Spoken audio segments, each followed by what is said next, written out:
Welcome, everybody. We're just going to go ahead and get started. And anybody that's late, too bad for them. They should be on time next time. Welcome, you guys, to our, what month is it? April team training call. So for those of you guys that are new, every single Thursday night, we have a way to get plugged in the team and the community. So the first Thursday of each month is Diamond Date Night, and that is for any people who are diamond rank or above, and we talk about leadership things. We have guest speakers. It's all special for coaches who are ranked diamond and above and who are leading teams. Second Thursday is our big team training. So this is our big team call that's open to everybody in the whole downline, where we sometimes have guest speakers, sometimes it's me, but it's always learning about something to move our business forward. Our third Thursday is our Success Club Earner Zoom. So it's a mastermind and goal setting Zoom to help you strategize through the end of the month. And all you have to do to get on that is have Success Club points on the board. And our last Thursday is our live power hour that's usually led by one of our coaches. So everybody can see the different styles that different coaches have to run their businesses successfully. So thank you guys for being here. We are so lucky to have Jamie Shepperd here to talk with you guys about recruiting. Jamie, some of you guys, since we do have a good amount of Florida coaches, some of you guys may have met Jamie before at a Tampa Super Saturday or at, a Florida event, but she recently moved across the country to the woods and the mountains. So now she's in a totally different area. So if you missed your chance to see her at a Tampa Super Saturday, you're just going to have to wait for Summit to catch all of her awesomeness in person. But Jamie is an incredible coach, and she has a really, really cool style of leadership. Her team has a ton of heart. They do a lot of philanthropic things, and they just build solid and really strong. And so I'm really excited to have her talking to you guys about that, because I know that recruiting is an area that a lot of coaches struggle with and that a lot of people have questions about. So I'm really pumped. Let me give you guys a little backstory on Jamie's accomplishments. She is a 3-time elite coach, which for those of you guys who've been around a while, you know how big of an achievement that is. For everybody that's new, elite is a distinction you can earn as a coach. It basically places you among the top 1 or 2% in the company. And to repeat elite means that you have outdone your performance from the year before. So it's actually not easier to be elite once you get it. It becomes harder to be elite each year. So when you see that someone has been an elite for consecutive years, that means that it wasn't, a one-hit wonder. It wasn't a flash in the pan, that they're building something of substance, and they're growing and outdoing themselves every year. So that's huge. She is a Success Club legend and an organizational leader. So for those of you guys that are familiar with the leadership ladder, that's way up there. It means that she has leaders under her that are all working independently and crushing their own goals. So that's a really cool distinction. And she is also, let's see, what would this be? A combined 11-star diamond. She's a 7-star diamond in her first, a 3-star diamond in her second, and a diamond in her third. So she's got diamonds coming from every which way. So I'm so pumped to have her share with you guys what she's called Recruiting 101 and Recruiting 102. So she's going to give you some of the basics and then take it up a notch. So Jamie, take it away. Well, thank you for that intro. I'm so excited to share with you guys tonight. Recruiting is my jam. It is one of my favorite aspects of this business, not the action of recruiting, but the flow of making new connections and having an amazing team or tribe. So thank you for that intro, Becca. That was very generous. And if I met one of you, if I've met any of you while I was in Florida, we were living in the Clearwater, Tampa area, comment below. I would love to know who out there I have gotten to connect with in the past. But yes, we are living in the woods now of Central Oregon, and it snowed today. I was not very thrilled about that. I thought we were maybe getting closer to sunshine, and warmth. But I'm sure it's around the corner. But if you're from the Pacific Northwest, or have ever been here, that's just part and parcel of this neck of the woods. Is just rain, snow. So a backstory of me: I've been coaching for about 3.5 years. I came into this business via my upline coach is a friend of mine in Portland, Oregon, which is where I was when I started. And the screen's going crazy. We waited tables together. So Steph Davies, you probably know, either saw her at Summit or on a Super Saturday or the Super Saturday training or just know of her because she's an amazing coach. But that's my upline. And we both started around getting close to 4 years ago, which was crazy. I also worked full-time as a school counselor, and I'd been doing that for over a decade. That's what I went to grad school for, and waited tables nights and weekends to initially just to keep me social, have mad money for those school breaks so I could travel in the summers and Christmas time. And as I got older and older, as time went on, that for fun job became a to make ends meet job. And I was working 7 days a week, 80, 90 hours a week. And I was fried, totally burning the candle at both ends. I was always sick because I had no time to even take a breath and take care of myself. So I saw Steph posting about Beachbody. I didn't know what she was posting about. I just saw her sharing this awesome new thing. She wasn't particularly fitnessy before Beachbody, so I was definitely like, what is she doing? How's she building a fitness business? And she wasn't waiting tables anymore, so I was definitely interested. I'm like, if I have to have a second job, how cool would it be if I could do it from home or take it wherever I wanted so I can have some freedom versus kind of having to beg for weekends and time off from waiting tables, which was just supposed to be like an extra, right? So, and it was a picture of, and I've been watching closely. I was kind of a good stalker. She helped me watching her journey for the first couple months, refine my stalking abilities. But I saw her post a picture of her and some other coaches locally in Portland having a girls' night. They were outside of a Portland restaurant that I really liked. They're having a networking dinner. They're dressed all cute and taking pictures. And I was just at that one point in my life where I was like, I work all the time. That is my life. I am just completely running on E. And I wanted that. I wanted that girl time. I wanted, I wanted some freedom and flexibility in my path. And so in the girlfriends, I had a lot of girlfriends, but they were all moms and also working and also busy. And I didn't have kind of like a local group of friends and tribes. So that definitely caught my attention, and I wanted that. So I reached out. And fast forward, here we are. But the team aspect has always been something that has been the most appealing to me. So I find it interesting, and I always encourage my team to note what about coaching caught their attention first and foremost, because you're going to probably find that your people, your vibe attracts your tribe. That's going to probably be where you find the most joy in this business. But you also find that the more you can share that, the more you'll attract those like-minded people. So I have a question when I switch over to my slides. This is a talk that I've done for my team and a couple other teams before. So it does have my team faces on there, but I do have a question for you guys because I believe that recruiting and growing a team can help touch on every goal, can help you reach every goal. So my question to you is, what is your goal as a coach? Primarily, I'm sure you've got many, but primarily if you have to pick one, is your goal as a coach to make an impact and to help people? Is it to earn an income, or is it for the community? Or if there's a fourth one, those are the three primary ones, right, that we hear the most. Or if there's a fourth one you want to share, I'm guessing if your only goal is to be healthy and fit, then you're probably not on a training call to grow a business, but I'm going to just say that's like our underlying goal as well. So go ahead and share in the chat that while I switch over to my screen here. Can everyone see my slides? All right, I'm going to check out the chat. Oh, I thought puppy cuddle time was your goal for business. I didn't realize that was an earlier comment. Okay, Becca and Christine, I see yours. So everyone throw out something.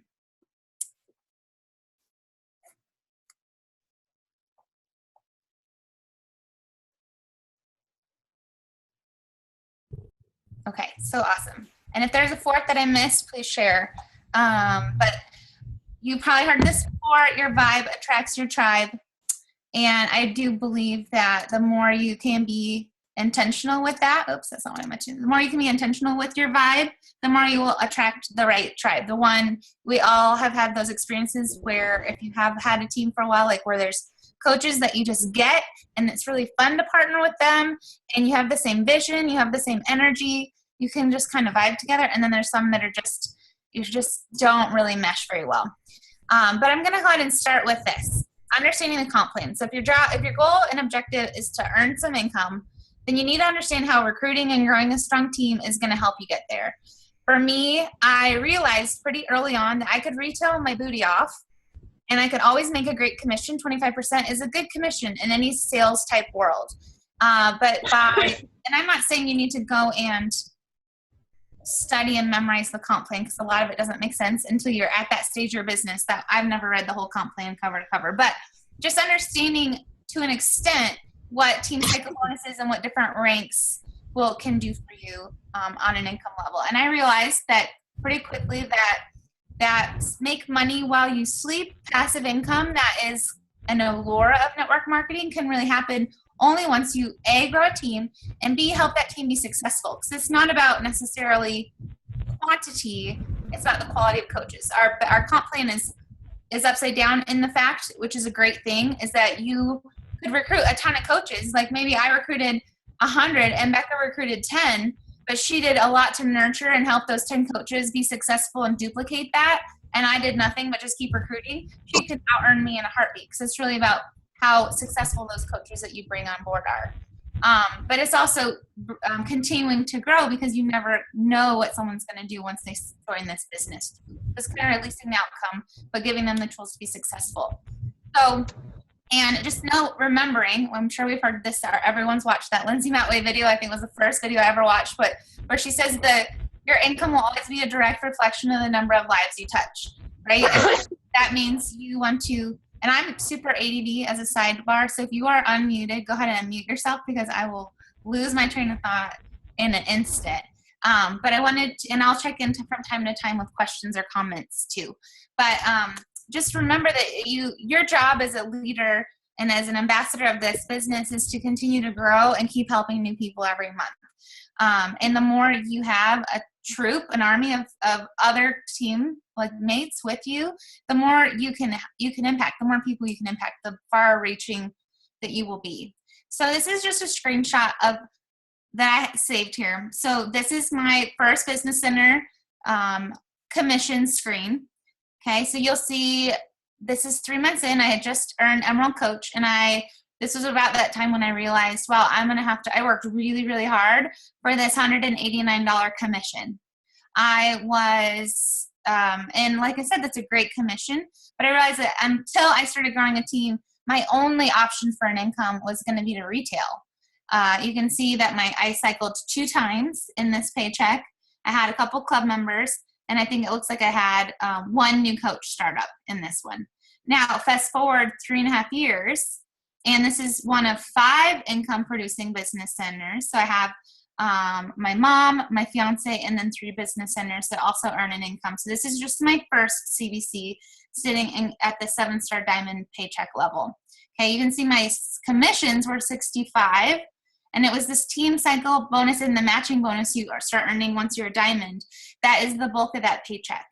So right then and there, if income is your objective and your goal, growing a team is going to be that work smarter, not harder objective, right? Any questions about that? Okay. Oh, good. You guys are still just commenting there. Oh, and good. It started snowing just in time for you guys. Okay. So let's keep going. So first, it's about mindset. And I know if you've been around this business at all, you have to establish the right mindset for growing a team. You could do your business activity tracker, your power 3s religiously. You could be, A+ student in that regard. But if your mindset and your intention isn't right, and isn't healthy, and it doesn't really matter. You might move marginally forward on your goals, but without the right mindset, I find that coaches just stay stuck or move backwards. So remember, your energy flows where your intention goes. I decided right then and there after my 3rd month that I wanted to be a good recruiter. I wanted to grow a team. I wanted to master the skill of onboarding new coaches and attracting people to me. And so that was where I showed up. I showed up there every day. I tried to get better in those areas. I set goals around recruiting and team growth, and then I saw my skills improve there too. My second point is, are you thankful? And this is my question to you. Go ahead and use the chat again. Are you thankful that you're here? Are you thankful that Becca or your upline coach invited you to join this business and this team? Are you? Has it helped you? Has it changed your life in the positive way in any way, shape, or form?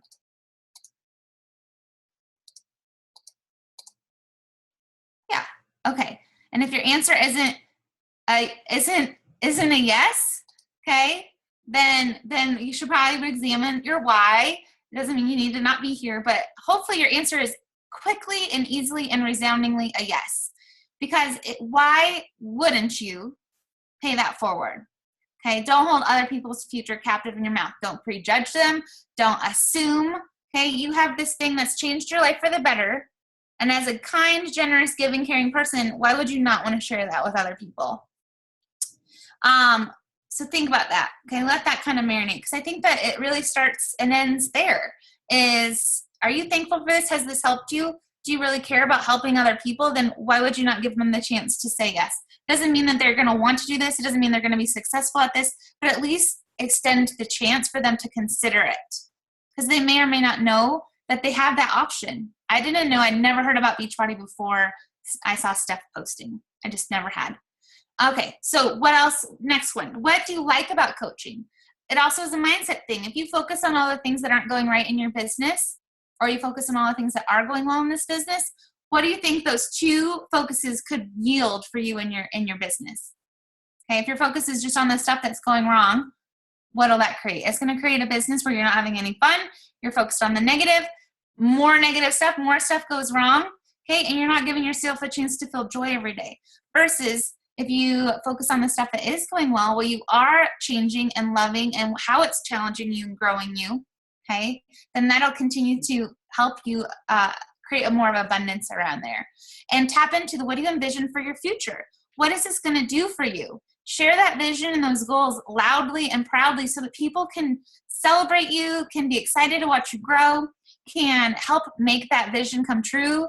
That vision might resonate with them. So maybe they want to join you, okay? And it's fun, even if people are haters, right? I don't think many people really are. There might be some people out there that might want to see you fail. But even those folks want to see you be successful too. They'll be proud. Even if they don't want to join you, they're going to be proud of those successes. And it's fun to see, and you're going to prove that this works by saying, this is my goal, this is my vision, this is what this is going to do for me. And then you're going to kind of be held more accountable the louder you are about it. But then also it's going to be empowering and inspiring to other people once they see you crush that goal. Practice makes perfect. So you just have to take the leap of faith. You're not going to be able to get this right the first time. You are going to fumble your way through. You're going to have people that you talk to about this business and they're not ready, or maybe you said the wrong thing. That's okay. You build your wings on the way down. You take the leap of faith. That's what LOF means. And you figure it out. And the more you just go for it and get out of your comfort zone there, the more that you will be more confident. You will grow in your skill set, because I do believe that recruiting and growing a team and onboarding is a skill. It's just a muscle you flex best by more and more, by more reps, more practice. Expect this to take time, okay? You know this isn't a get-rich-quick scheme. We all know that, right? If you think it is, then you're in the wrong company. Yet, one step further, we all come into this knowing it's not a get-rich-quick scheme, but when it doesn't happen in 3 to 6 months, and you're not raking in the big bucks in less than a year, then I see people get frustrated. And they want to hit the eject button, or they start changing their goals or shifting their vision or placing blame or making excuses. You have to give this the time. You have to give this the time to grow, and give your coaches the time to grow. Okay. Remember that this is all relationship and friendship based. So if you're looking at people as a means to an end and as a dollar sign, as a success club point, as that last person to get to your rank, that is not going to feel good. They will feel that energetically on some way. Okay. And that is going to, but puts the wrong, you're leading with the wrong thing intentionally. So start with the relationship and friendship first and foremost, and then the rest will just trust. Give it time and trust that the rest will come into place. Belief in yourself, belief in this company, belief in them. And I think there's a typo there on my slide. So that doesn't make sense. And get over your dang self. I don't know if you've read that book. Have you read that book yet? It's a great book. It's by Romy Neustadt. I send it to my new coaches after their first month because I think it's like a blueprint for success. But when I typed this, it was get over your dang self and turn in the sense of don't prejudge, don't get in your head, don't expect that, you're going to open the doors and say, hey, I'm a Beachbody Coach world, come join me, and people will come knocking down your doors. You have to earn success in this business. Becca is here, and Becca has created this amazing tribe. You guys are part of the Bombshell Dynasty, right? So you've seen the hard work that every single one of the leaders in this team, your bigger team, your immediate team, Becca works very hard. I know you guys work really hard, but some people expect this to not take hard work. It's a simple business, very simple. What I do at this point is the same that you guys are doing at your point, or, we all do the same thing. It just takes hard work. And, okay. So who do you invite? So we're thinking about, okay, yes, I know I want to invite, I'm ready to do this. I've got the mindset right, but I don't know who to talk to. Let's again, take that judgment off people's forehead and you just share. I share with everyone. Someone said today earlier, I'm going to share with the mail lady. I'm going to share with the girls at the dog park. I'm going to share with my kid's teacher. Anytime I travel, I end up with new clients or prospects or coaches even because I share it, because I connect and start small talking. One of the most normal questions someone asks when you start making a new acquaintance is, what do you do for work? It's just a normal getting to know you question that everyone exchanges. That's a chance to drop a seed or share what you're doing. Who do you invite though? This is where you take your list and you be intentional.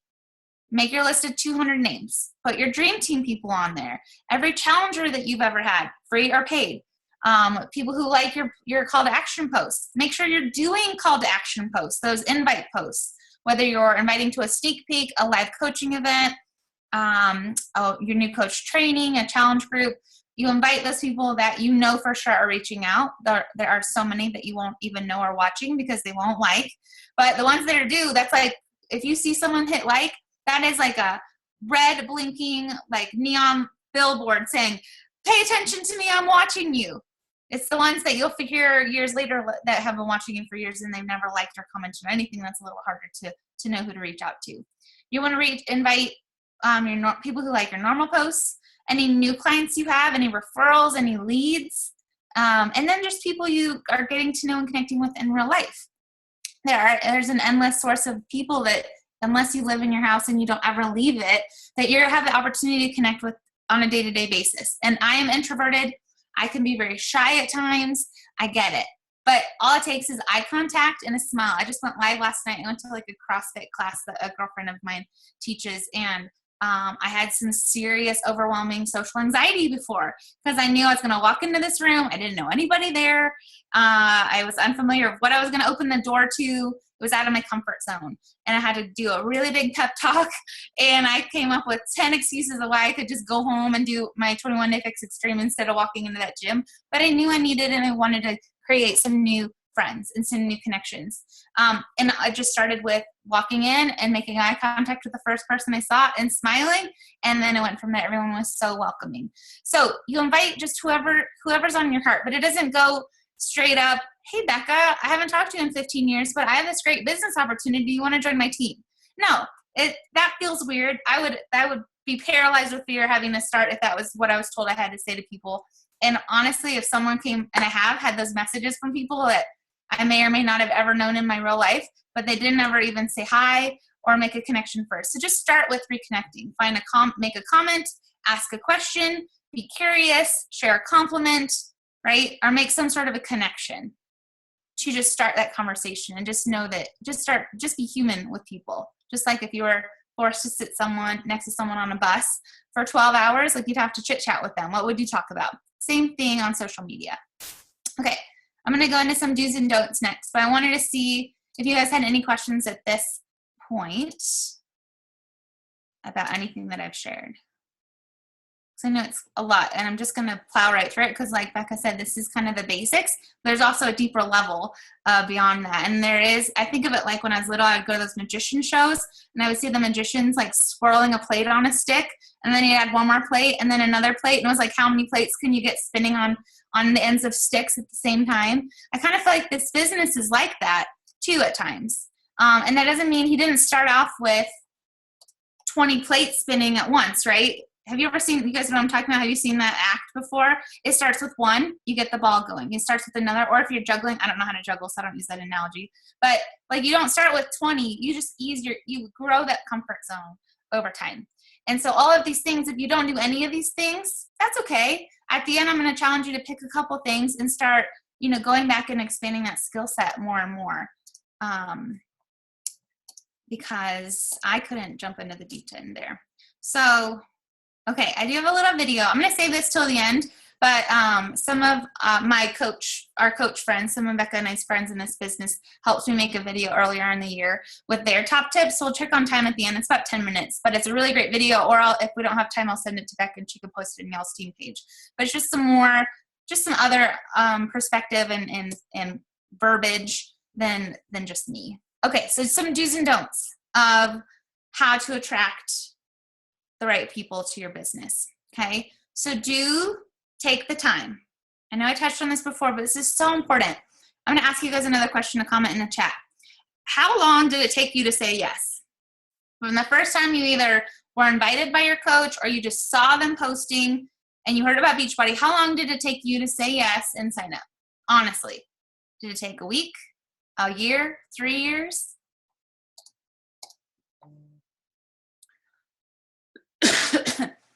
Okay, yep, and see how this is such a big spectrum.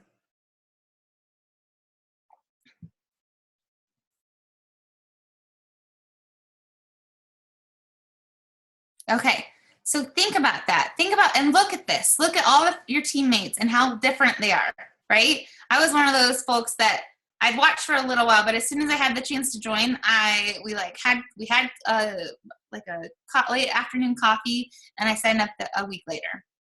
But most people take time. You're planting a seed, and you have to give that time to take root and grow.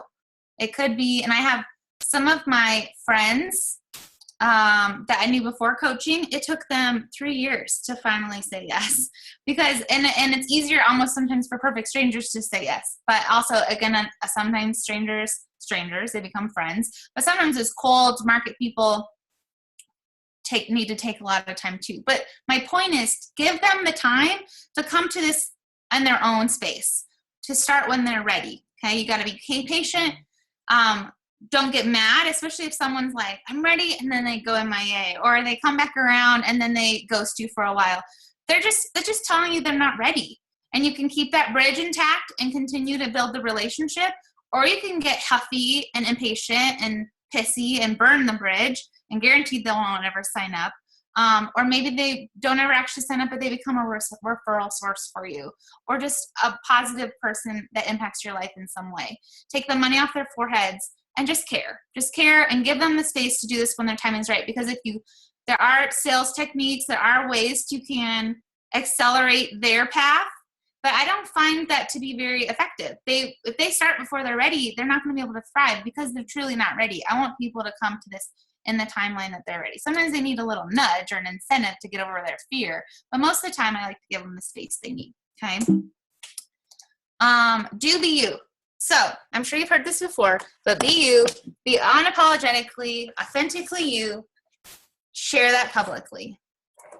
People are not always going to I think I'm hilarious most of the time. I can guarantee you half the people out in the world don't think I'm that funny. But the ones that do, that's my tribe, right? And Shalane says that a lot too. She's like, she'll even say she'll intentionally post stuff Shalane Johnson, that she knows will cause her to lose followers, but she'll post it intentionally because she wants to weed those people out.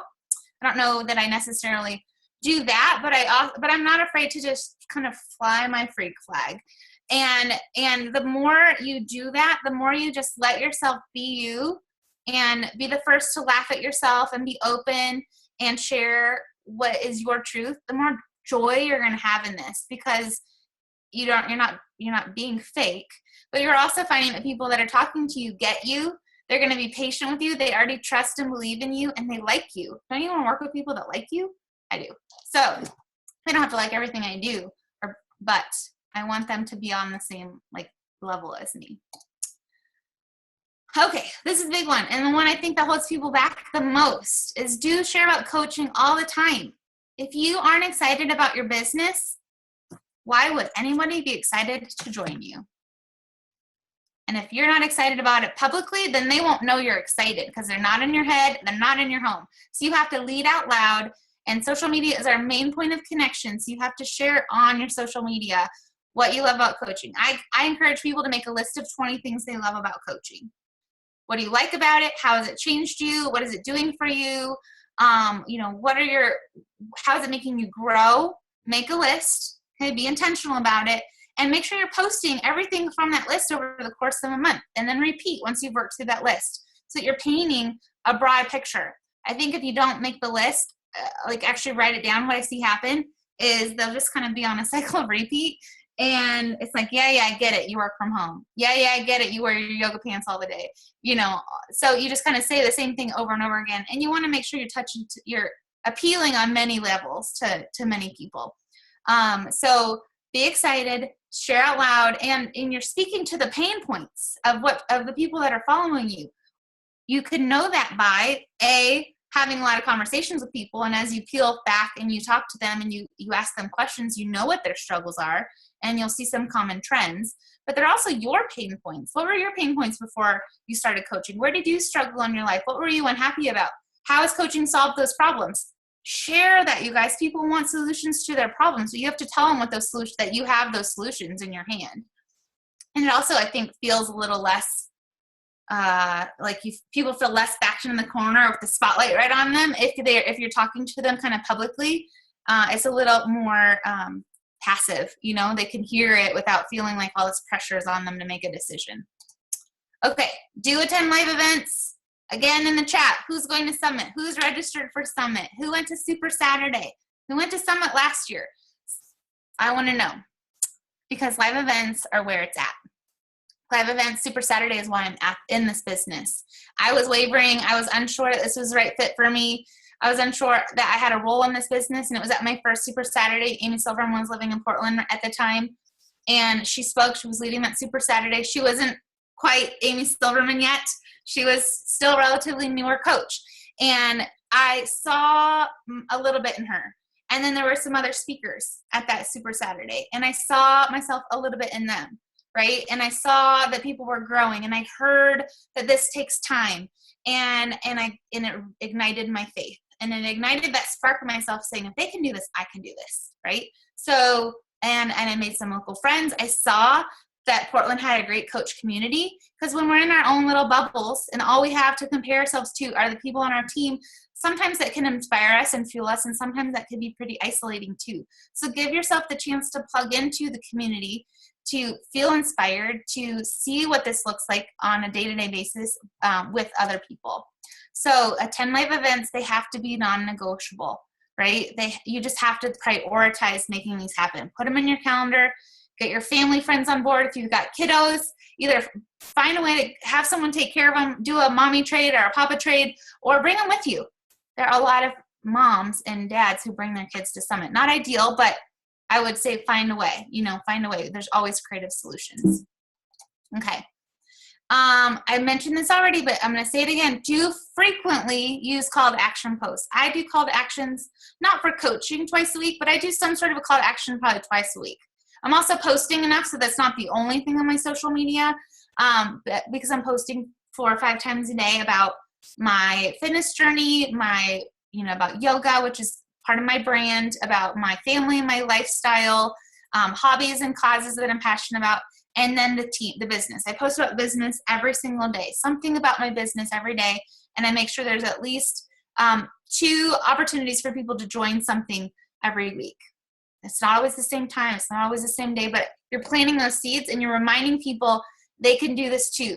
Because you might think they know, but they may not. And we were talking, one of my friends and I were doing this talk earlier today, and she was saying how she used to post the same exact help wanted, same verbiage, same picture every Sunday night for years. And then she stopped doing it every week.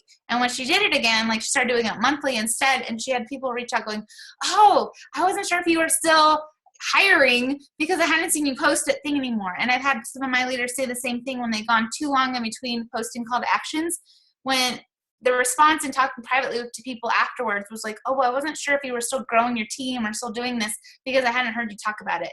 Expect I had this talk with one of my newest coaches today who did her first call to action. She was really bummed and deflated because it hadn't gotten a lot of attention. It gotten some likes, no comments except for mine, and she was feeling kind of bummed out about that. But I also did one today too that got no comments on it. It's not about, I go without the expectation that's going to get a lot of response and comments under it. It's that reminder. You're just reminding people, hey, you can do this too. Hey, you can do this too. Hey, I want you to join me, and this is what it might do for you. I mean, not all of them are dead, but some of them, many are. Okay. And I think call to actions, especially those help wanted, now hiring, girl boss wanted, whatever, they're also a great chance for you to tell your story and to tell your story from different layers and different perspectives. So I think about the different layers of my story and who I'm trying to appeal to, and I can tweak that and shape that intentionally through the message that I'm sending. I think Melanie Mitro, I don't know, I don't check out her stuff as often anymore, but for a long time, if you scroll back on her Instagram, you'll see she was really good about speaking specifically to a niche on her blog too. I think she removed some of her old stuff, but she's really good about doing her help wanted, her call to actions for coaching, speaking to a specific audience. And she'll even narrow it down, like right now I'm talking to moms, and now I'm talking to teachers, and now I'm talking to working moms who want to be home. And you play with it and figure out what is going to feel best to you. I think it's also important for you to share that your team is successful. Make a big deal out of every success. Create recognitions to build up your tribe. It's going to build belief in your coaches and your team. It's going to show the world that's following you that maybe or may not be interested in coaching that things are going well. They're not going to know what Success Starter is. They're not going to know what Diamond or Emerald is. They're not going to know what, Success Club is. That doesn't matter. They see us celebrating something and making a big deal about it, and that builds faith, right? That builds trust because inherently, biologically, humanly, we trust successful people more. We may not even like them, but we trust them more. But it also is going to paint a picture of success and show and prove that what you're doing is working because you're making a big deal about your coaches, and you're going to help build that belief and confidence in your coaches and their teams, helping them grow by celebrating them publicly as well. It also is a great chance to show that this is a fun job. We have fun. Does anybody have fun in coaching? I love it. I have fun every day. And my team makes me laugh. I just love this business. So it's a great chance to share the fun that you're having too. And I don't know, I've met one person, one of our mastermind friends, Megan. She says she doesn't like being recognized. She's the only person in my whole life that I've ever met that doesn't like to be recognized. And I think she's just really shy. Does anybody not like to be recognized? Even if you're embarrassed, does it feel good still on the inside? Yeah. Okay. Social media is also, and these are all social media tips that are going to help you attract coaches and make this onboarding process a little simpler. But do overcome your objections using social media. Okay, what were those things that you said no to or held you back from signing up for the year, 2 years, 6 years? Your people are having those same conversations with themselves. Okay, what are those objections that you keep coming to privately in your one-on-one conversations? Chances are it's because you haven't built value around that and you haven't proven that that's fallacy and not based in truth through your own story publicly. So intentionally make a point of understanding what those objections are and then speak to them publicly. It also takes that pressure off when you're talking to someone direct. I do address them, of course, one-on-one. But I think the more I talk publicly about the truth behind some of those common objections, the more I get the less I get of them privately.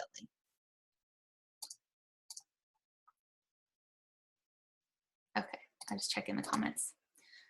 Also tell your story. I think overcoming your objections is also just part of telling your story. Finding those pain points, showing how I talked about already, how you are solving those pain points in your life and making your life better. You are in control of that. Okay, you will attract those people who also felt sad, depressed, lonely, overweight, frustrated, broke, stuck, anxious, whatever, right?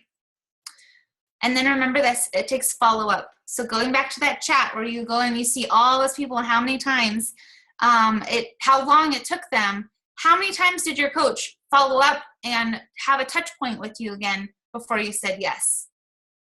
Probably more than a few, probably more than one. Okay. And I think this is just so telling because 2% of sales are made on the first invite. 2%.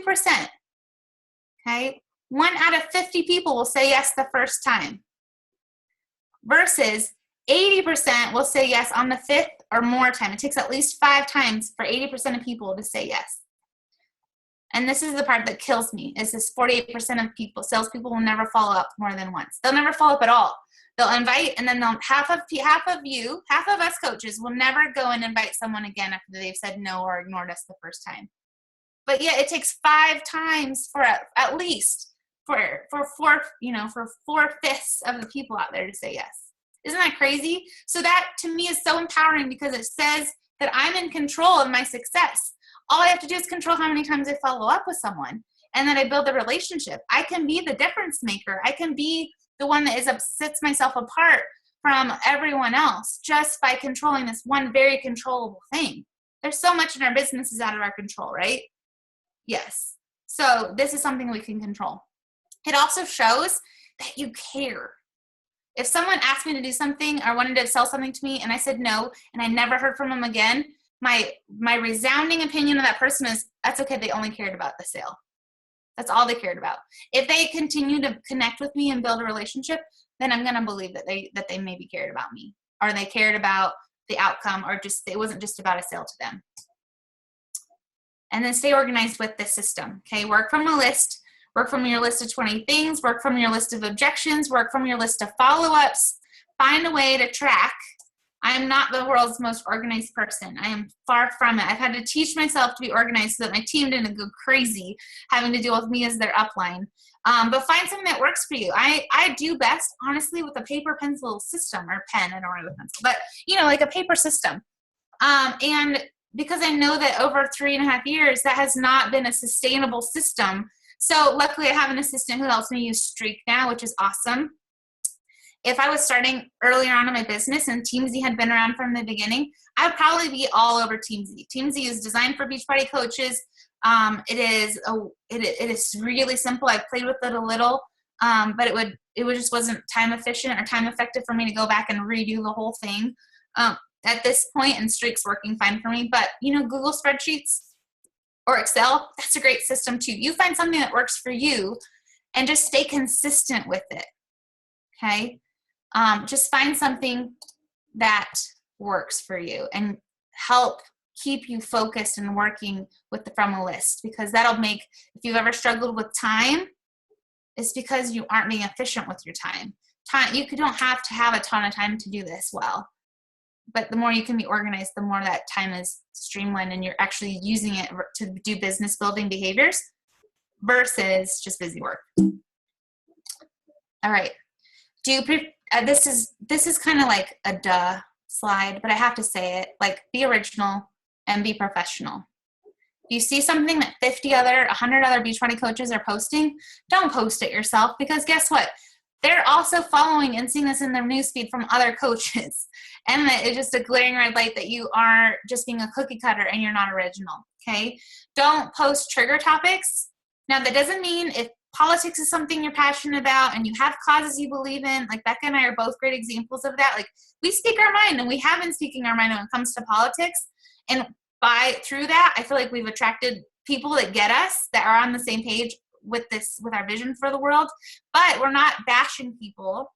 We're not being disrespectful. We're not opening up our page to controversy and hate, period.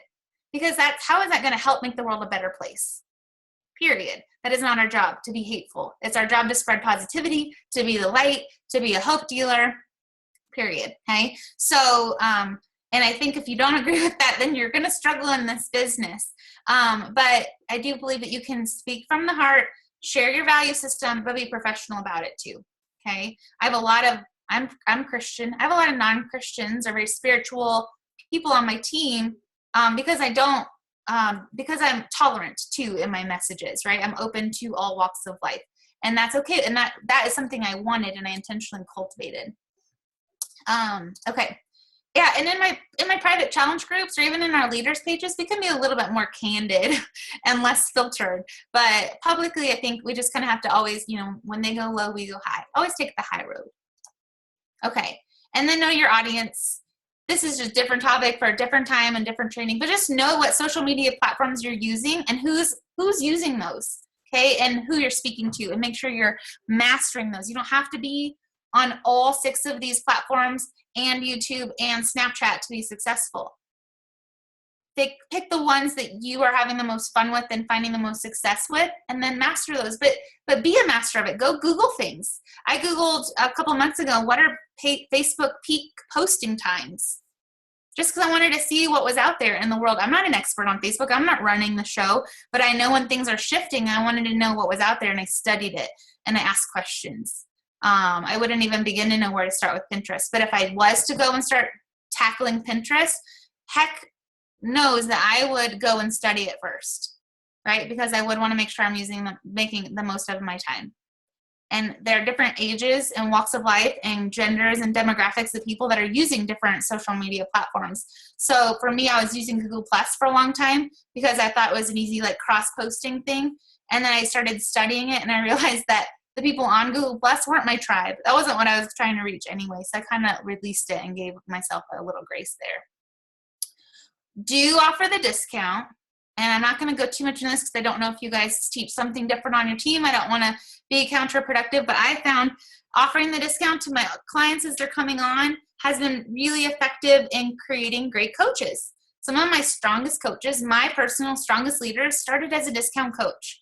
It gave them a back door to be around longer. They came in with the mindset, I'm going to be around for a long time. I've got bigger goals than more than just what can 21 round of 21-day fix can accomplish, because it's the onboarding process that I've had.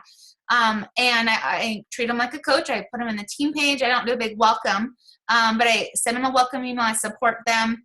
I do one-on-ones with them. But what they see in the team page and in the challenge groups with the other coaches that I lead with is they see that coaching doesn't just look like me. They see 20, 40 other examples of coaching, and they may take a little bit of each person and see like, oh, I'm kind of like that, and oh, I'm kind of like that, and if she can do it, I can do it. And I want to expose them to the coaching isn't a one-size-fits-all thing. So, and then they have this option to switch gears at any point, earn an income. They can kind of dip their toes, which I think is really the biggest part of this for me, is that I have a lot of people who maybe in the back of their mind are like, oh, I would love to be a coach, but I totally could never do that.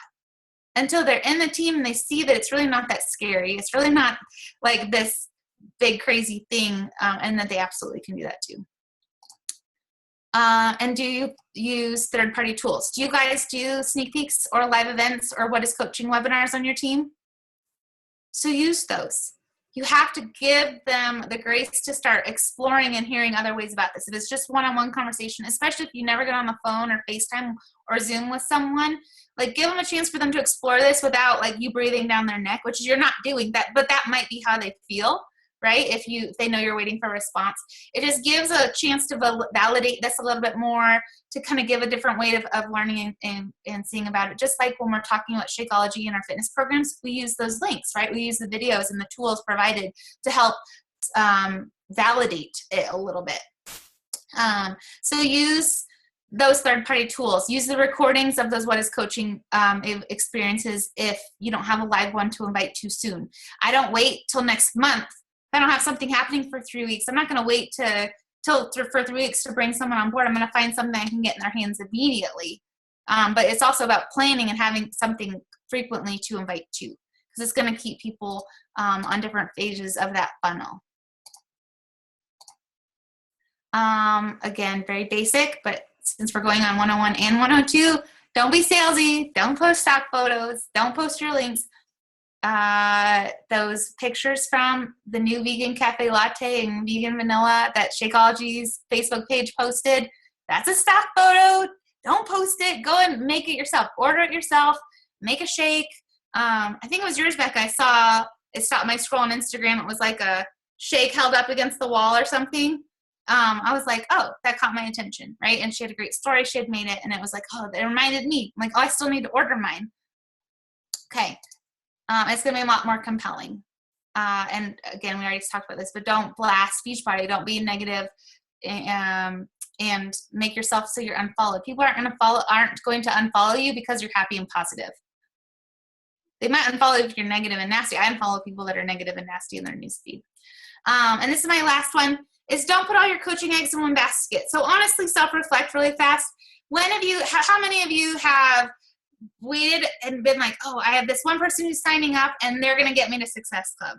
Or if this one person gets active, I'm going to get my rank back. Or if this one person goes Emerald, I'll be Diamond. Or if this one person signed up and they're going to be awesome, they're going to be my first Diamond. And then you kind of stop in your phase one and you pivot and you have all of those expectations and hopes and dreams and you pin it right to that one person. And on a higher level, like, oh, this one Diamond needs to come back and my elite will be saved. I've been there, right? So it happens at all levels, but I think that what happens is we get out of we then take ourselves out of the driver's seat of our business and we put this energetic shift and we throw our goals onto someone else's and we make them own our goals. And that's not really fair either. So always keep growing. The solution to all your problems is to find more people. Okay. And then remember, it's easier to give birth to new life in your business than to raise the dead. So give them the space to come to this in their own time, but don't put all your coaching eggs in one basket. You have to keep growing always, always, always. And that's for your income, for your ability to impact, for your own mental health and sanity.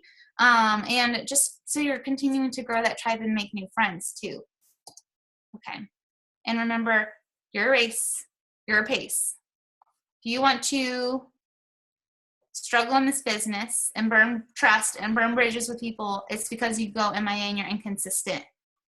And people aren't going to want to join an inconsistent coach. They're not going to be able to trust that you're going to mentor them to their goals, whether it's in fitness, health, or business, if they don't know for sure that you're going to be here.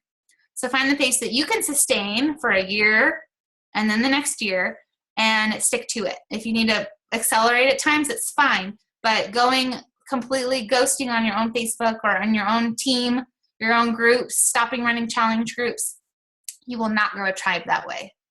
And if you do, you're going to grow a tribe of inconsistent coaches that will duplicate exactly what they see you doing. Okay. Okay. So that is kind of all I have there. Do you guys have any questions? And I think we're pretty close to end of time, I'm guessing, but. That was amazing, Jamie. Thank you so much. I see everybody being like, yes, yes, yes, in the chat while you're talking. Do you have just maybe 5 or 10 minutes to do a Q&A time? Yes, absolutely. I'm going to open the door because I got a little warm, but I'm here. Yes, I have plenty of time. All right, guys. So obviously that was really great.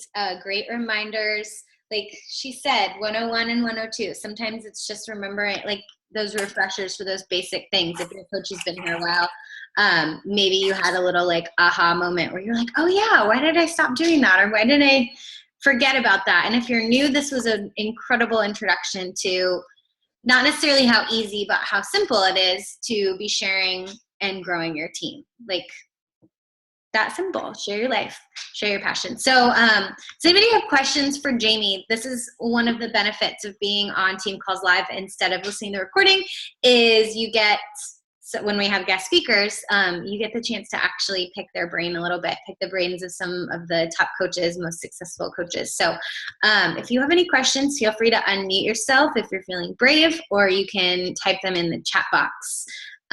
Jamie, Rachel asked any personal development book favorites. Oh gosh. That would be dependent on for what purpose, but my favorite ones ever are Energy Bus. And if you haven't read the Energy Bus, the 4 Agreements was the first one that really 4 Agreements is one of my favorite books ever. I read it 3 times, but I really held tight to that in my first year because it was working through some of my personal stuff. For recruiting, Jab, Jab, Jab, Right Hook, and Contagious, and Thank You Economy were really, all the Gary Vaynerchuk books was, Gary Vaynerchuk wrote Jab, Jab, Jab, Right Hook, Crush It, and Thank You Economy. And those I read early on because I knew that I was terrible with social media. I had no idea what social media marketing was, what attraction marketing was, so that really helps me. For newbies, Energy Bus, the Get Over Your Damn Self book, Compound Effect. I really enjoyed Girl Boss. That really got me fired up. If you haven't, and Get Over Your Damn Self is kind of what I use now in place of GoPro, but GoPro understand this business, understand the business model of network marketing. Because I think it took me 6 to 9 months before I finally read GoPro. And when I did, I was like, oh, that's what network marketing, that's what I'm doing, or I'm trying to do. And so that was, those are kind of some of my big ones. I think I'm missing something. Oh, and I really soaked in as much John Maxwell as I could early on too. I wanted to be a good leader. I felt like that was an area I was needing to grow a lot. And so everything with John Maxwell that I could soak up, I did. You're welcome. One of my coaches actually just recently gave a tip. I haven't tried it, but we were talking about how some of the things aren't on Audible that we want to be on Audible. And your Kindle has a word to voice option. I don't have a Kindle. So those of you who do might know better about this, but you can actually get your Kindle to read to you.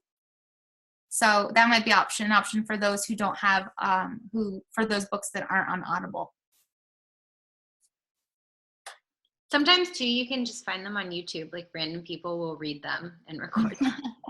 It's not the best quality, but if you're stuck, you can do that too. It's like those weird men that buy kid toys and they film themselves opening the kid toys and like. Yes. And lots of Asian women doing that, like a surprising amount, and Russian. Actually, Cadence picked up a little bit of Russian from how many of those videos he watched for a while. Like he picked up a couple Russian words and we were like, did he just speak Russian? Like, did he just say that? And he did. That's funny. Yeah, and the library. Brandy, our resident librarian, reminding us to utilize that resource for books and for audio. They have a ton of audio there. Absolutely. Okay, so does anybody else have any questions? Courtney, language prodigy. Does anybody else have any questions for Jamie? I'd just love, because I know some of my new coaches are on the call, I'd love to hear your opinion on how early is appropriate to start inviting people to the coaching opportunity. I don't think it's ever too early. I think it's just as soon as I think it should be brought up in all your conversations, and in every conversation we're having a funnel. And then one thing I really appreciated from Get Over Your Damn Self is how Romy talks about the pivot. She starts every conversation with a business perspective. And if they're like, no, I'm not interested in the business, then she can pivot to the products and then can pivot to just a relationship. Versus if you start with a product invite, a customer invite, then it's like, well, why would you go ask them to be a coach if they just said they're not interested in the products? So I thought that was an interesting layer to perspective to consider. But I think that and I know you guys have this on your team, the tools and systems are there. It's just knowing them enough to plug people into them. You don't have to know everything to mentor and lead a team. I didn't. I still am learning. But we're all on this journey at every stage in time. And if you've got a grasp on and can duplicate, can think through, okay, what did my coach do for me to get me started? And you just do the same thing.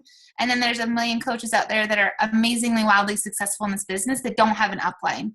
So the resources are there beyond your team too, even if they just go to the Coach Online office or YouTube. But I think it's like, the question would be, how long is it that I want to wait to be successful? Like if I want to wait 6 months to be successful, then I'll wait 6 months to start recruiting and talking to people. If I want to be successful right away and grow from the starting gate, then I need to start that behavior a little sooner. And you're never going to get better about it until you start doing it. So I would start when it's fresh and new, and you can even have that excuse, well, I'm new, I don't know the answers yet. Like, you can wear that with a badge of honor, because people will be very gracious with you too as you're learning. And if you're excited and confident too at the same time, they are going to be excited with you and for you. Good question. Does anybody else have any questions for Jamie in general about the weather event? I don't know. Can you hear me? Uh-huh. Okay. Hi. I have a question.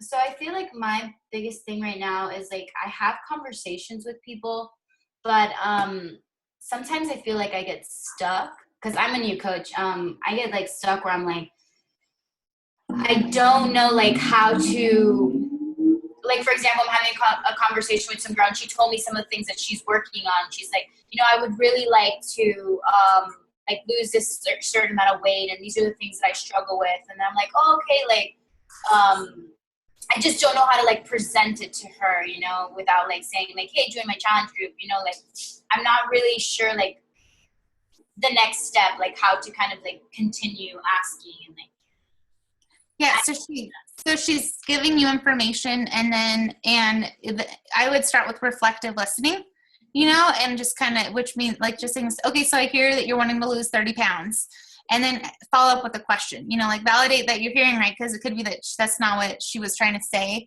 and that might be why you're feeling a little stuck in the conversation. And you can keep until you feel like you've got a clear picture of what her needs are and what solutions you can present to her. I would say keep probing, peeling the onion layers out so that you can figure out what's at the heart of it. You can ask, how would that feel when you reach 30 pounds? And where have you ever been that weight before in the past? And what was significant about that number? What have you tried in the past that's worked or not worked? Where is it that you struggle? And you could even just say, like, okay, I'm really excited to help you. I'm really excited to get you to your goals, but I do feel like I need to learn a little bit more about you so I can make sure I make a good, solid recommendation for you, or I know how best to support you.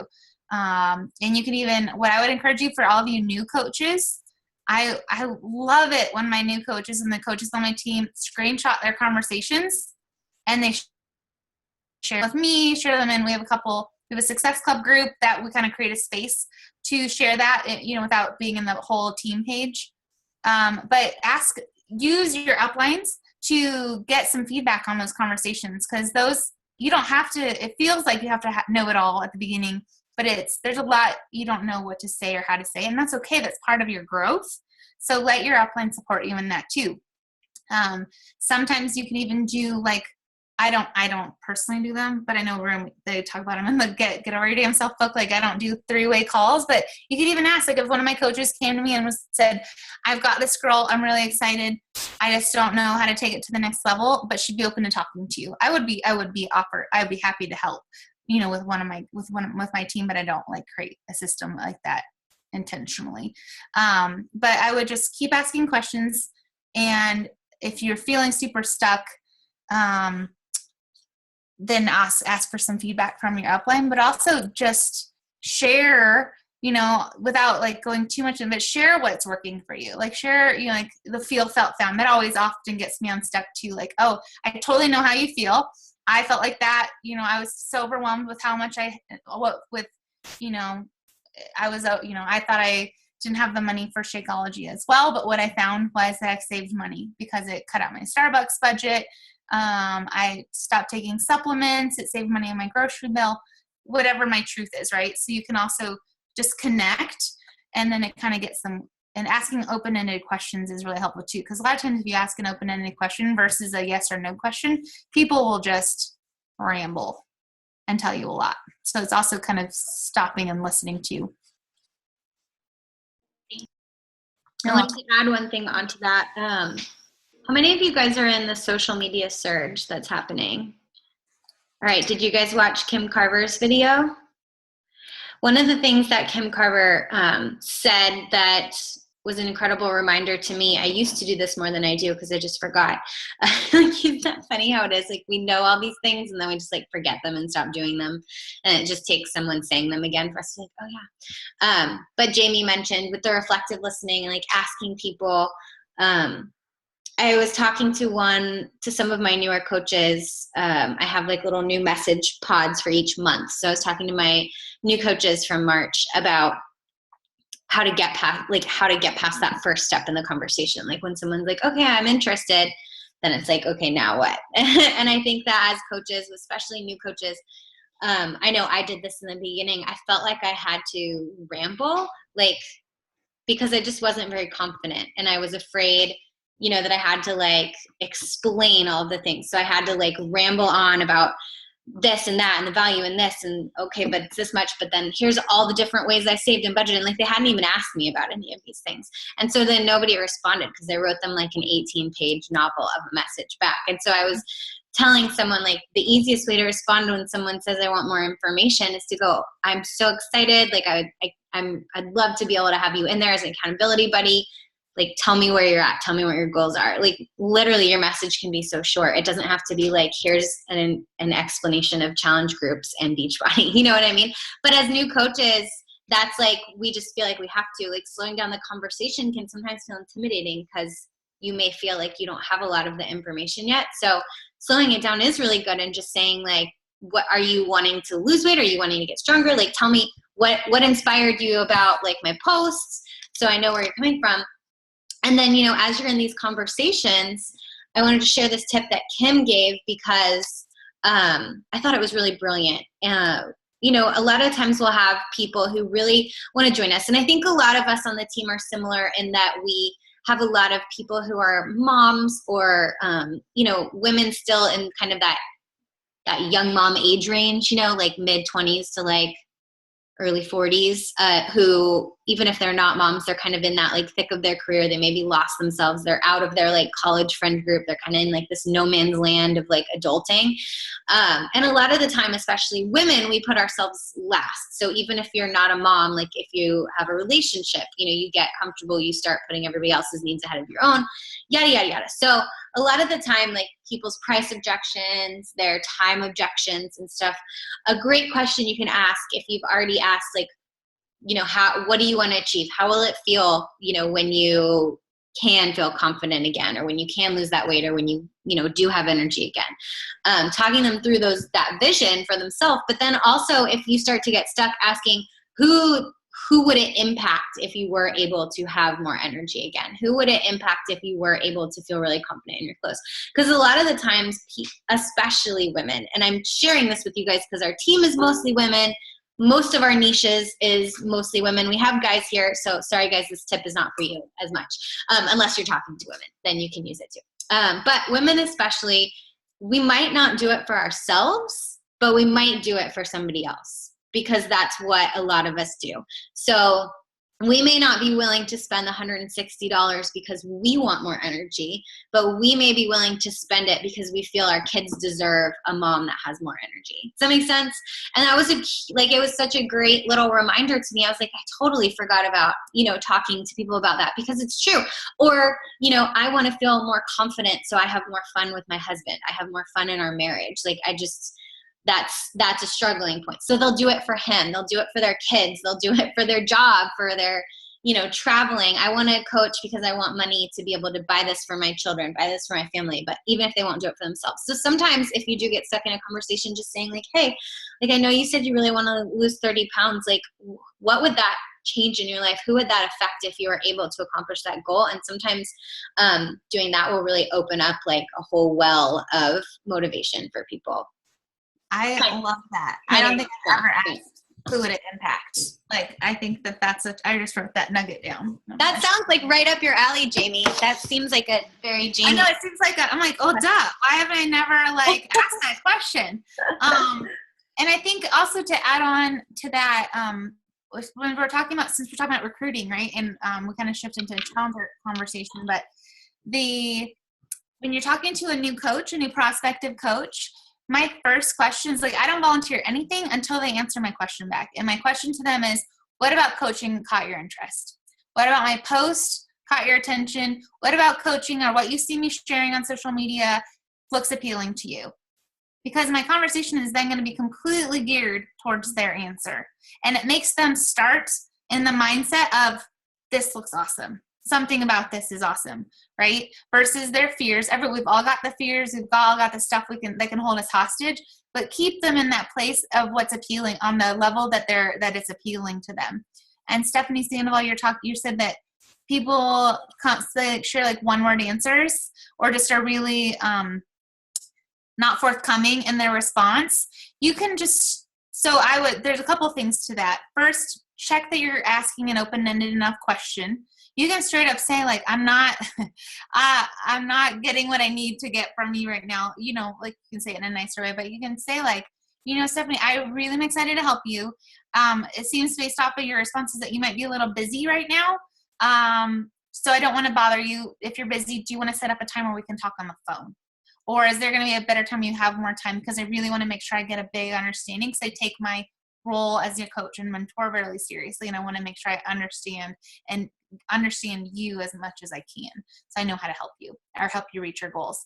So and sometimes if it's you could also mix up your medium. So if you're typing and it's not working, voice memo, okay, or text them, or make them a video.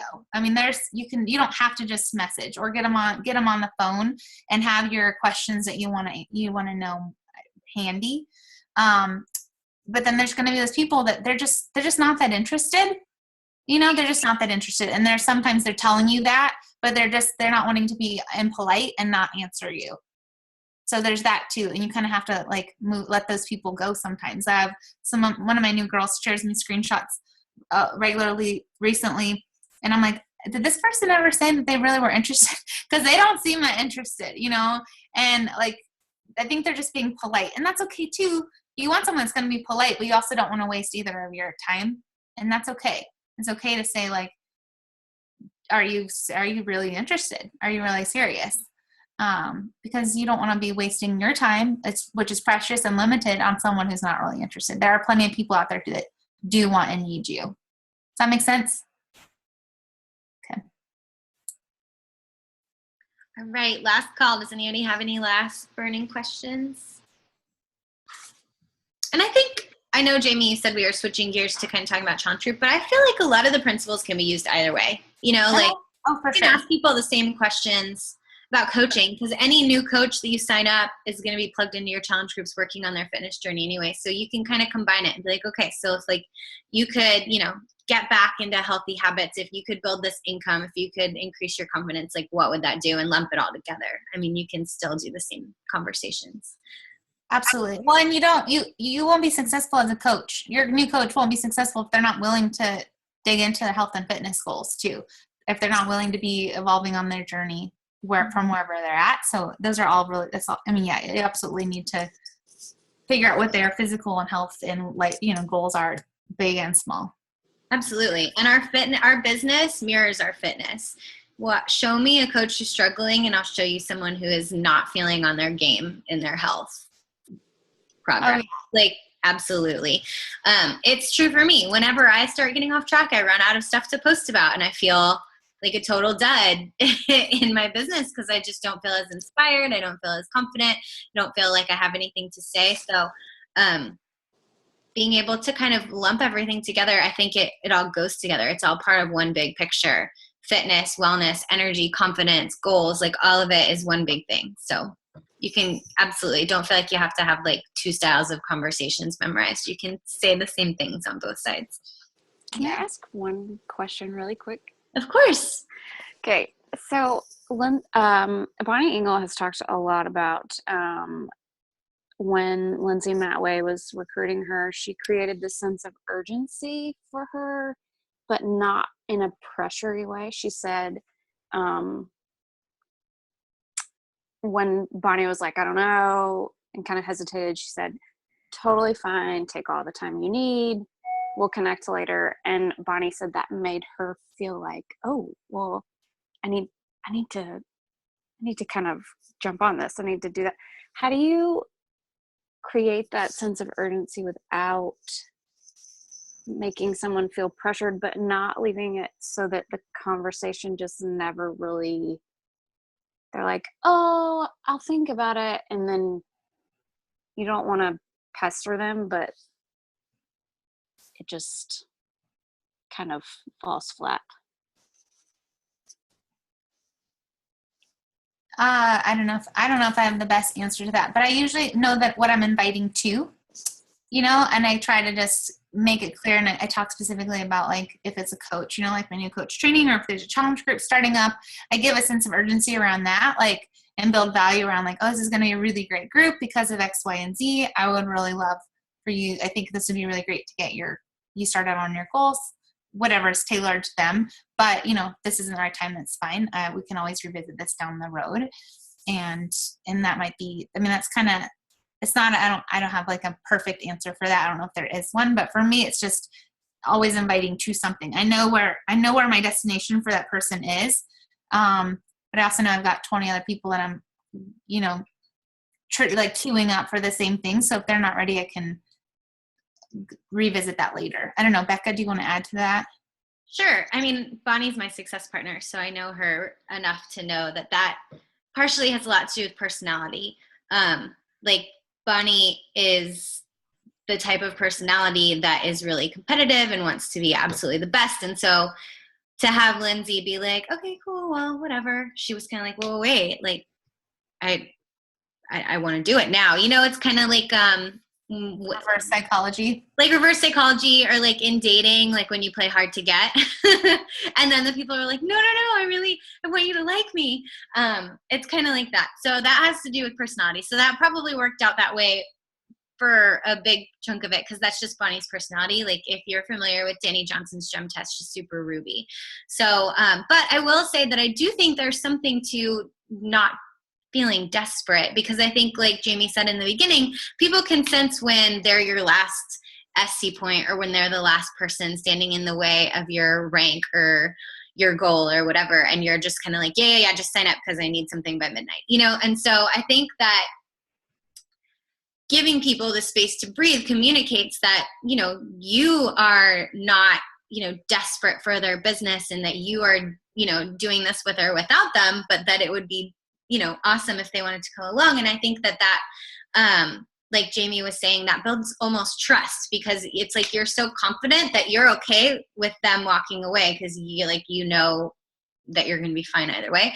So I think that that is a big part of it, is even in Facebook messages, like it's the weirdest thing, you guys. The verbiage could be the same, but for some reason the energy still translates. Like even if you copied and pasted the same thing as I did, and you were like trying to get your last point and I wasn't, somehow people can sense it. Like people can tell. I don't know how to explain it, but it just happens. Like I've watched it happen enough times where people are like, I sent the same thing you did. And I'm like, I don't know what to tell you. Yeah. So I think that that has a little bit to do with it. I think creating urgency is great. Like you can say like, yeah, it's totally cool, take all the time you need, but like, you know, our registration for the early bird, whatever, ends at this time. So, you know, I'd love to have you, if you have any questions, like reach out. And then you can always follow up one more time and be like, hey, I'm just following up with everybody that was interested. Like this is the last chance to register for this group or this training or whatever it is. But definitely, you know, giving people that little bit of breathing room where they don't feel like you're coming after them for their business goes a long way in them trusting you more, and them feeling more confident in you as a leader and as someone who really has their goals and their best interests at heart. Yeah. I love that you mentioned personality type too, because I have, and I think you do too a bit, like a lot of, when you're looking at personality types, I have a lot of pearls on my team, which aren't competitive. They are with like polar opposite of that. They want to do good for the world and feel warm and fuzzy and rainbows all the time. And so if there was that pressure which makes it hard sometimes in this business, because then like the pressure of Success Club, that can be like imploding. But it also, like, if I was to put that pressure on them, they would never sign up. And I hear that a lot from my coaches too. Like, you never made me feel pressured. I was able to do this on my own time. And when they were ready, they were ready. So, and I think there's the power differential of it too. Like the power differential, but the power balance. If you seemed desperate and someone did sign up because you were like, you needed them to sign up, then they're going to come into this business with that attitude and that expectation, like, you need me for success.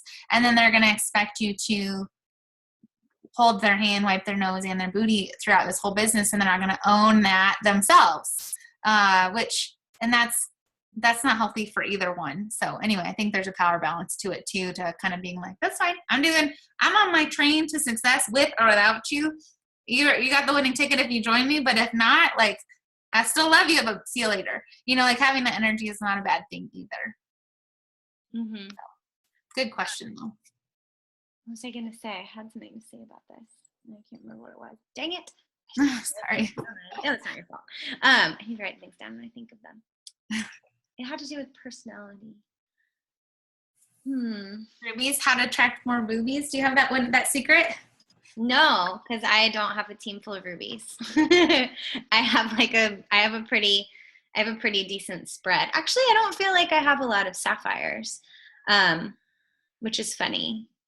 When I first started, I had all sapphires. We were all sapphires when I started.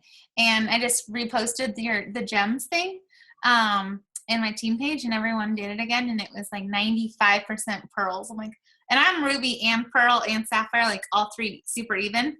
And it's so funny. I'm like, how are we all pearls? Which is great. I wouldn't trade my team in for the world, but it's just funny. It's just funny how that happens. I attract a lot of, I will see, and this is funny because I think it's different too. Like your first level, the people who like you specifically attract, and then it's like the people they attract, and then the people they attract, you know? So like it can be kind of mixed up. I have more rubies in my downline than I specifically attract, which I think is funny because I'm very, very ruby. So I don't know how, like why that tends to be skipping a generation in our family. I attract a lot of emerald personalities, which is so funny to me because like I am just not that type of person. So I don't know if all of you emeralds like come into this thinking you're gonna like fix me. Like maybe that's what it is. They're like, oh, this poor girl with all her typos. Like let's join her team. I think that's my people too. Yeah. For some reason, I think it's a little bit of yin and yang, you know, like opposites attract. Like I get attracted to emeralds because like part of me knows I need more of that in my life. And I think they're attracted to me because part of them knows like they need to just like get out and do it sometimes, you know, it's like that yin and yang. I think so. My coaches all send me planners as presents. I'm like, what am I going to do with this? We do have a good amount of pearls. I think we have a fair amount of ruby pearls, which is an interesting combination on our team. So that's kind of a funny. Welcome to the club, you complex creatures. I love it. Beautiful, complex, confusing coaches. That's all of us. We don't quite know where we are. We're all a mix. That was a really good question, though, Bree. Thanks for asking it. All right, guys, I'm going to wrap us up because it's almost 10. Thanks for hanging out longer than 10 minutes, Jamie, for a question and answer. Oh, no problem. I love questions are good. You know, sometimes I give the teacher pause to my team and they just roll their eyes at me. Like, we're just going to be awkwardly silent, staring at each other for 30 seconds until someone asks a question. That's funny. And I like that it's still like bright out there because you're way over on Pacific time. Yeah, it's 7, so it's. I can't believe it was snowing. It was like 86 today here. I woke up and the trees were literally like it's stuck. Like I woke up to winter wonderland and I was not happy about it. But is that normal? I've never lived anywhere that was northern. I don't know what's normal with snow. Well, I've never been this high altitude, so I think it's kind of normal, kind of not, but not really. I mean, you know, it's usually rainy all the way through June, July, but there's been times when it's kind of snowed or frozen in June. So Oregon's just bipolar. So then are you like super pumped for Punta Cana? Because you're probably like up there freezing. Yeah, well, I just got back from Kauai a week ago, and I did not want to come home. I was like so heartbroken to leave. I was so loving the sunshine, and there wasn't any humidity, or not compared to Florida at least, but it was so nice. And so Punta Cana is in 2 weeks, and I'm really excited to get back into the warmth again. Are you on the teal or the coral? I'm on the coral. I don't think we're on the same wave. No, I'm going to miss you. I know. We may overlap, though, because they said people were checking out when people were coming in, so we can, like, wave. Oh, perfect. Like, I'll wave and give a hug and see at Summit. See each other. I know. And I love that they're letting more people go, for sure. I'm not going to complain about that, but I am kind of sad. We were talking about our mastermind, right? We're like, oh, we're not going to get to see all you guys. No, everybody's spread out. But we'll see each other all in New Orleans. Yeah, for sure. And all of you guys will all see us in New Orleans. Yeah, and if you see me and you recognize me, say hi. I would love to meet people in person. I know, that's the best. Where you're like, oh my gosh, meeting the face behind the Facebook picture. Behind the thumbnail that was this big. Yeah. Okay, guys, well, I'm going to call it. Thank you so much, Jamie, for spending some time with us, sharing your recruiting wisdom with everybody. You're so welcome. I hope it helps. And remember, don't try to implement it all at once. Like, pick your top 2-3 nuggets and master those, and then you can make a list of what you want to do next, right? While it's fresh, but don't try to do it all at once, or else it'll be just too overwhelming, I think. Mm-hmm. Yep. Remember the juggler or the plate spinner. But, all right. Well, have a good night, you guys. Bye. Good night, everybody. Bye.